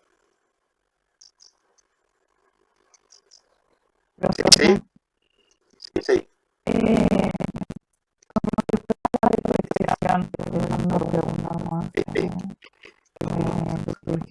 Cuando habla de expresión, entonces podría decir que la expresión, digamos, de un sentimiento del narcisismo, del amor a la imagen de uno mismo. Sí, hay dos formas ligadas a eso. Sí. Hay dos formas ligadas a eso. Entonces, ¿qué es lo que nos están planteando acá? Que el narcisismo es el amor a esa imagen. Ahora, esa imagen está en el centro del circuito interactivo entre el individuo y las personas de su ambiente. Por eso es que cuando se estudia narcisismo, se estudia el medio del espejo. Porque lo que se hace en la imagen especular en ese circuito de interacciones. Ahí se arma.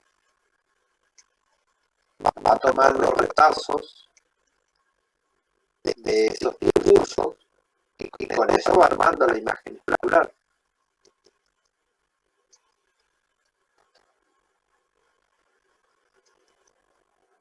Y con esos retazos que va armando van surgiendo las identificaciones. Yo creo que soy así,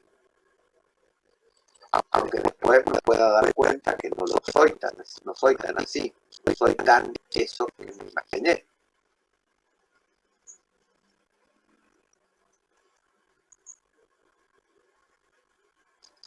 Entonces,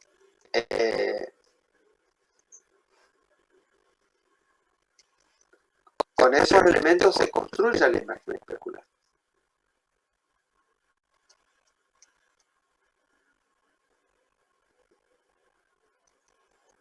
Y con esos elementos arribo al complejo de Edipo.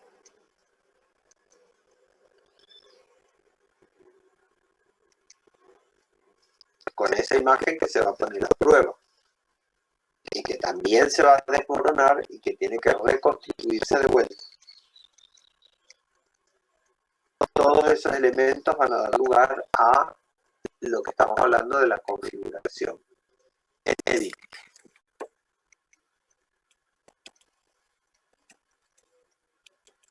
Bien. Hasta ahí, más o menos. Sí. Podría decirse que con el desarrollo de la libido podemos explicar toda la estructuración también de la primera y segunda tópica, como que se integra Sí. cuando estábamos explicando. Porque Claro. retomamos los conceptos de las instancias. Sí. Ahí se va trabajando con identificaciones, yo, super yo, ello, va teniendo toda esa integración. Ok. Bien. Como para ir cerrando, estas ideas le han resultado más o menos organizadas. ¿Qué es lo que han aprendido en cuanto a contenido? ¿Y qué es lo que han aprendido de ustedes como sujetos aprendientes? A ver, ¿quién nos cuenta? Yo, profe, esto que estaba comentando que al hacer este análisis del desarrollo libidinal, me di cuenta que al estudiarlo desde ese lado, puedo relacionar todos los temas que fuimos dando. Que es Bien. la primera tópica, segunda. Sí, seguro, claro, porque se va articulando más. Claro. ¿Y de ti? Más comprensible. Sí, ¿y de ti? ¿En qué sentido, profe? ¿Y qué has logrado tú a través de esos aprendizajes? ¿Cómo, Y una comprensión de la materia. Eso es la comprensión del material. Claro. Pero de ti misma, ¿qué sientes? Que fui avanzando porque esta es mi segunda experiencia con la materia. Claro. Cursando, que fui avanzando un poco más la comprensión porque antes era más contextualizado, ¿no? Claro, claro. Eso, entonces, cada vez que tienes un logro en cuanto a un aprendizaje, tienes que indagar en cuál es el impacto que tiene en ti. Porque si no, ese aprendizaje corre el riesgo de perderse. Tiene que haber un equilibrio. Cada logro, en cuanto a la apropiación de un conocimiento, también implica una modificación del sujeto. Entonces, si eso no exploras, ¿sí? Hay un desequilibrio. ¿Y cuál es el problema? De que ese logro se lo pueda perder.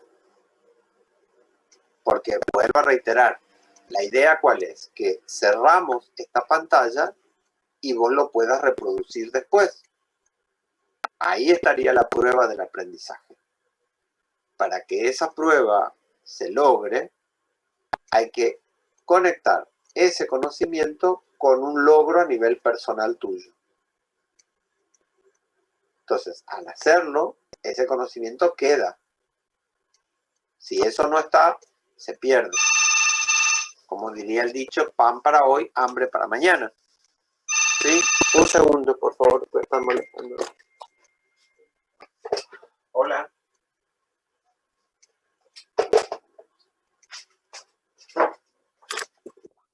Perdón. Bien. ¿Quién más? Profe. Sí. Yo creo que también nos sirve para identificar muchos procesos en nosotros mismos. Es como cuando se habla de narcisismo, por ejemplo, decir, bueno, identificamos actitudes nuestras. Por ejemplo, a mí, por ejemplo, podemos decir, en mi adolescencia me pasó, o podemos tener una más noción sobre algunas actitudes, por ejemplo, lo que usted hablaba de, yo creo ser de una forma, pero cuando integro mi yo, no soy de esa forma. A veces decimos, yo soy así, tengo esto, tengo lo otro, y después nos damos cuenta que no. Creo que también para eso nos sirvió la clase, como para poder identificar más procesos que vivenciamos nosotros mismos, o que vemos o que vemos en nuestros hermanitos, o para los que tenemos algún sobrinito y así. Creo que para eso también, para poder identificar todo lo que vamos aprendiendo en nosotros. Exacto. Lo importante es entender que siempre va de la mano un aprendizaje, un conocimiento, digamos, con algo personal, una modificación en el sujeto